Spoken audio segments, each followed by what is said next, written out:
Itu tadi adalah evolusi. Yang penting juga yang teman-teman ini mindset teman-teman. Start from end. Maksudnya Pak AB, start from end itu gimana ya Pak? Start from end itu gini. Ini contoh ya. Kalau misalnya saya mau masuk ke satu daerah, saya decide dulu daerah ini. Saya bergeraknya dari kanan teman-teman. Ya, dari kanan. Saya decide dulu di mana areanya yang saya masukin. Mau areanya, mau kalau misalnya Mas Muazin itu mau jualan ke Horeca, ya, terus dan servis itu mau segmen sekretaris atau segmen siapa yang pakai targetnya dulu. Berapa lama Anda mau masuk ke daerah situ diperkirakan? Oke, set 3 bulan. Mundur, Anda set mundur ke belakang. Oke, berarti 3 bulan. Seminggu sebelumnya di daerah itu, misalnya 3 bulan dari sekarang bulan apa ya? Mei, Juni, Juli. Juli kita harus masuk. Berarti Juli awal itu nanti sudah harus ada planning untuk launching produknya Anda. Nah, sebelum launching produknya Anda, pastikan dulu produk-produknya teman-teman udah ada di area itu. Itu namanya pipelining, ya. Kalau udah ada di daerah itu, berarti teman-teman pada saat mau masuk ke segmen ini, teman-teman harus milih dulu apakah benar tempatnya ini, ya. Berarti untuk memilih tempat, teman-teman harus survei dulu di mana areanya. Nah, kalau sudah fix untuk survei daerah ini, teman-teman harus dapat market insight dulu. Duitnya berapa, populasinya berapa. Banyak yang terjadi, gue mau masuk daerah situ. Nggak disurvei teman-teman, pokoknya ditunjuk daerah, masuk distributornya, ditunjuk, nggak jalan. Begitu masuk ke toko, nggak jalan barangnya. Karena apa? Ternyata bukan di situ. Ternyata di daerah lain. Saya ambil contoh. Pada saat saya dulu di Aqua, banyak produk 240 cup yang gelas itu dijual di daerah-daerah intercity, daerah-daerah wisata. Ternyata yang dibutuhkan bukan itu. Yang dibutuhkan adalah Aqua yang 1,5 liter sama yang tanggung. Jangan jual galon, jangan jual macam-macam. Sehingga apa? Pada saat SKU-nya Anda tepat di situ, itu barangnya muter, teman-teman. Begitu barang muter, toko mana yang nggak senang? Kalau misalnya barangnya muter terus, duitnya jalan. Jadi harus punya survei dulu. Ini adalah road to market. This is the road to market. Bukan cuma ngomongin distribusi ya, berarti ya di sini.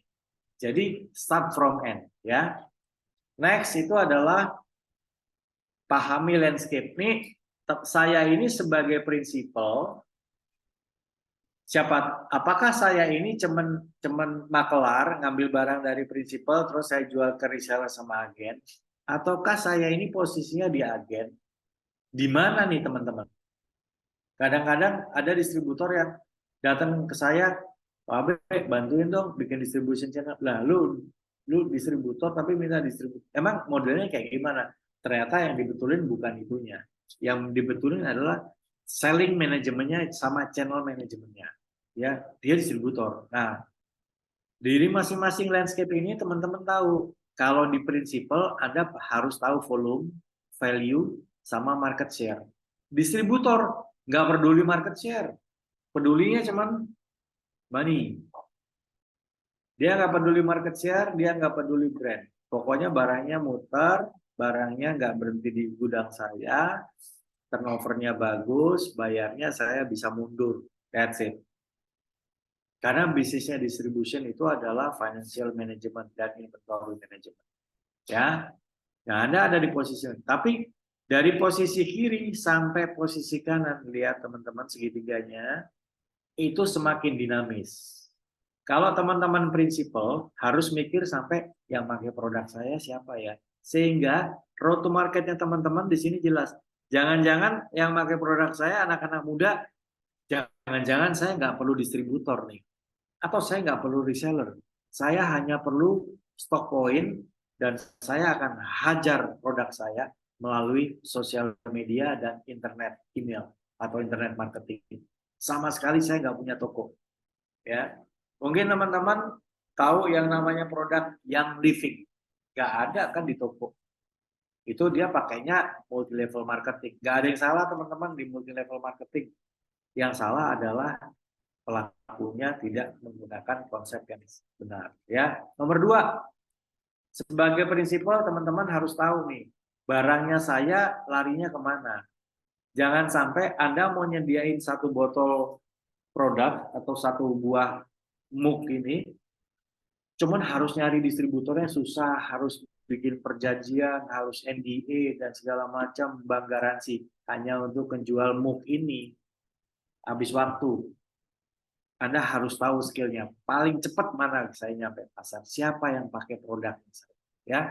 Yang nomor 3, landscape-nya adalah Anda mau cari growing partner atau Anda cuma kecil-kecil aja yang basic partner.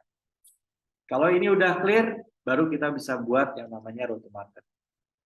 Nah, di road to market itu ada yang namanya wheel of growth.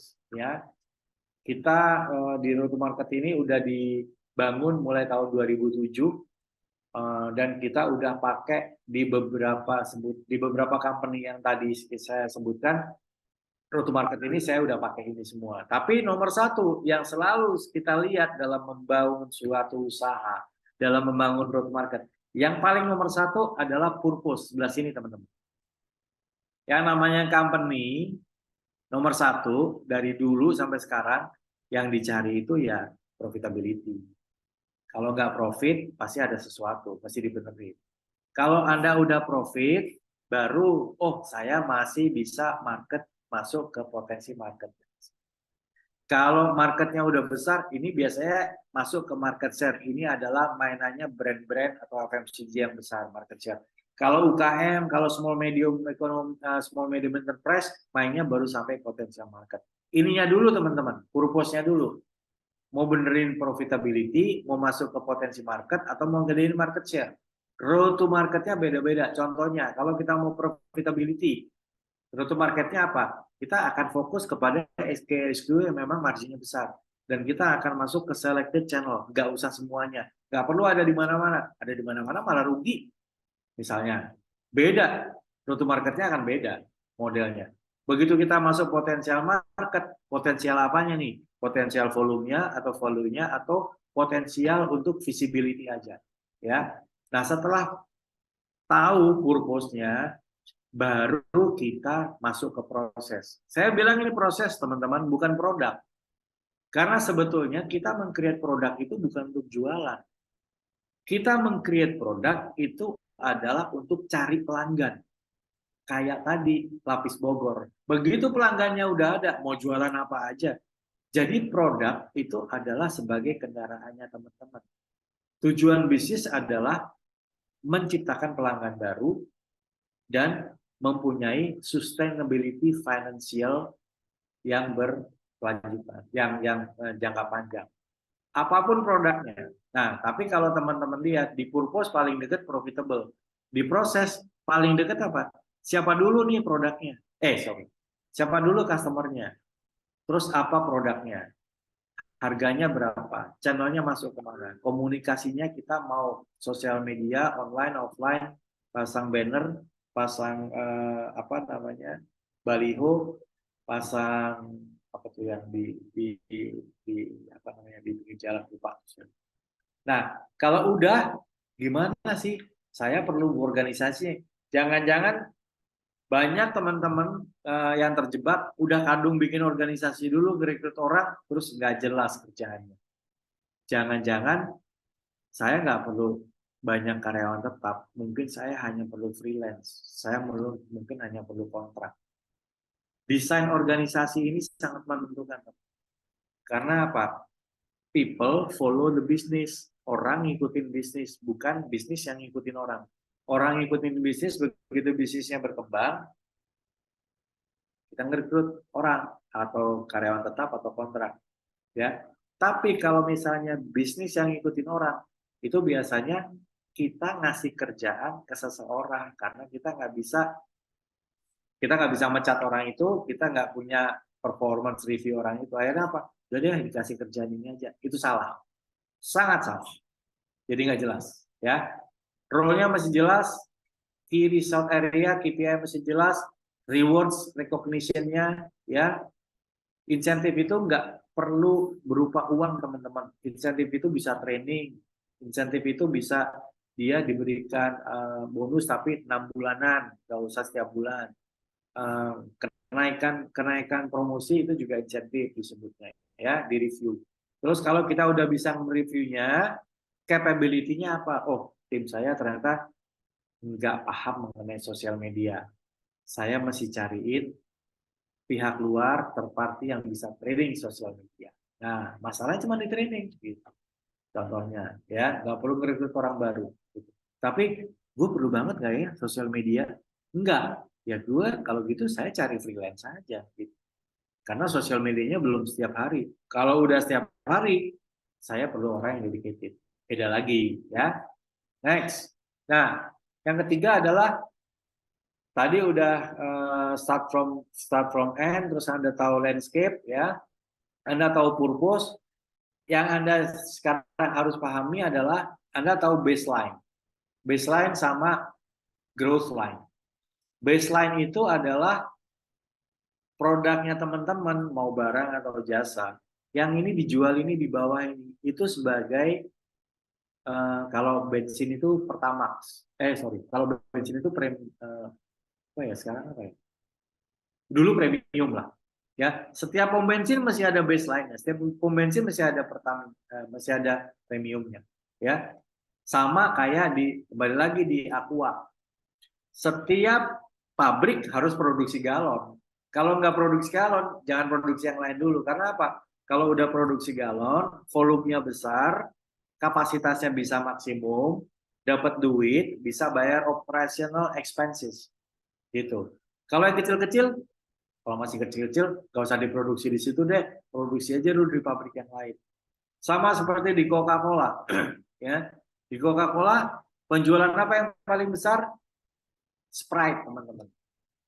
Bukan Coca-Cola. Brand apa yang paling besar? Coca-Cola. Tapi penjualan apa yang paling besar? Sprite. Kenapa Sprite? Karena Sprite itu clear, bening, manis, ada sodanya. Bisa dipakai sebagai campuran minuman, bisa dipakai sebagai campuran soda kue untuk bikin kue, bisa dipakai sebagai masak, bisa dipakai sebagai untuk campuran melumatkan daging tapi nggak berubah warna, ya. Volumenya paling besar dari mana? Dari Sprite. Baseline-nya apa? Sprite. Coca-Cola untuk natural barangnya, untuk natural brandnya aja. Nah, growth line di sini adalah kalau misalnya Anda mau berkembang, bisa new product, new service, inovasi baru. Nah, tapi yang penting ininya dulu nih teman-teman, baseline-nya. Ibaratnya kalau kita gajian, kita punya gaji setiap bulan, itu bisa untuk memenuhi kebutuhan hidup kita, mulai dari keluarga, rumah tangga, sekolah anak-anak, transportasi, dan segala macam. Baseline, gaji pokok. Ini apa? Ini insentif, ini bonus, dan semua. Gitu. Ya, ini dulu yang penting, membangun baseline. Oke? Nah, landscape-nya road to market. Nah, di sini, ini agak pusing, tapi saya jelasin cepat aja. Anda harus tahu bagaimana cara memproduksi sebuah gandum sampai jadi cookies. Ada posisinya tahu mulai dari ide sampai jadi aplikasi kalau di perusahaan teknologi, ya. Anda harus tahu Anda itu prinsipal, intermediaris atau konsumen. User kita siapa nih? Kalau saya prinsipal, user saya distributor atau user saya yang makan cookies saya atau memakai aplikasi. Kalau Anda sampai ke sini mikirnya, ini first mile sampai last mile orang bilang. Nah, Anda harus punya consumer insight. Ini namanya B2C. Kalau sampai di sebelah sini B2B. Ini juga B2B. Anda cuma maklun, Anda cuma jual volume, Anda cuma jual barang-barang yang sifatnya bulk size. Itu di sini. Nggak perlu brand. Ya kan, brandnya cuma nempel seadanya aja. Tapi nggak perlu sampai packaging bagus dan semuanya. Quality. Ya. Di sini untuk secure baseline. Nah, di sini bedanya apa Pak? Consumer sama shopper. Kalau consumer itu udah yang pakai produk kita setiap hari, kalau shopper itu adalah untuk future. Misalnya gini, shoppernya baju anak-anak adalah bayi-bayi yang sekarang. Itu shopper, calon customer kita, calon konsumer. Ya, di sini statis teman-teman. Semakin ke kanan, semakin dinamis. Ada apa namanya brand, ada aplikasi dan segala macam dari sini. Ya, oke. Pahami sektor Anda, B2B, B2C, B2B, B2C, beda-beda eksekusinya. Beda-beda cara nawarinya, beda-beda cara manajemennya, beda-beda ya.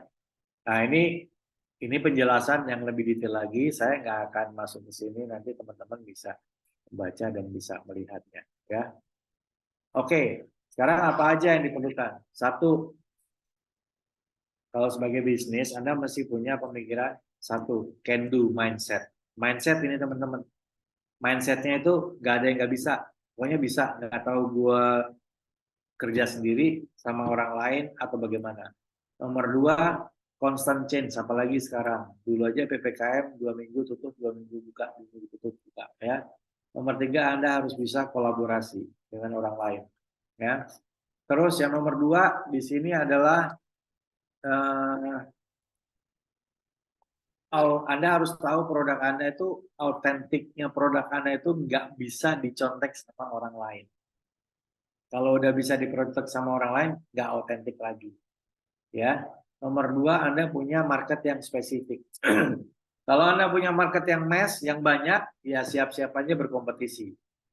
Terus produk Anda relevan. Contoh nih, kalau kita jual produk frozen food, kita jualan, ya. Supaya tetap relevan, kita nggak boleh berkata jualannya frozen food. Kita jualannya adalah practicality. Kita jualnya speed. Kita jualnya praktis. Kita jualnya higienis. Kita jualnya quality yang konsisten. Cocok untuk siapa? Cocok untuk orang-orang yang bekerja, pasangan muda yang nggak bisa masak, ibu-ibu yang bekerja. Jadi kita nggak jualan produknya, tapi kita jualan nilai yang ada di produk itu.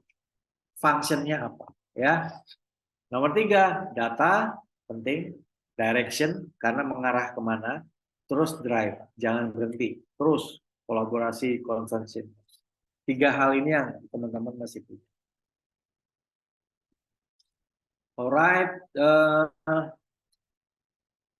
takeaways-nya dari tadi ya, ada inovasi distribusi. Inovasi distribusi teman-teman tadi, kenapa kita masih berinovasi dalam distribusi karena marketnya berubah. Best practice-nya tadi udah saya share beberapa apa yang harus diperhatikan, start from end ya. Oke. Itu dari saya, terima kasih. Go to market, saya kembalikan ke Mbak Pika. Monggo kalau misalnya ada pertanyaan.